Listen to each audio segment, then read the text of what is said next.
बड़े खबर जंग के हवाले से जुड़ी हुई बताते चले। अमेरिका इजराइल से ईरान से जंग जारी है। ईरान इजराइल पर मुसलसल अटैक कर रहा है। बताते चले कि ईरान ने तल अवीव पर भी मिसाइलें दागी हैं।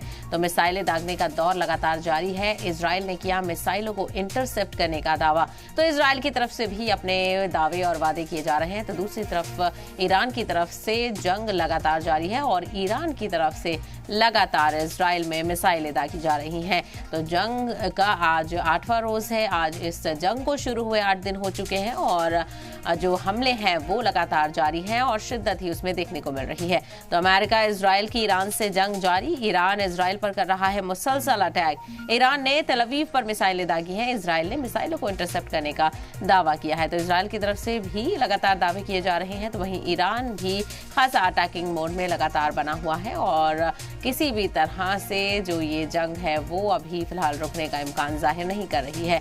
तो जंग में भारी पड़ रहा है ईरान और ईरान की तरफ से लगातार हमले देखने को मिल रहे हैं और मिडिल ईस्ट पर भी लगातार खतरा बना हुआ है और ऐसे में अमेरिका और इजराइल को लगातार निशाना बनाया जा रहा है।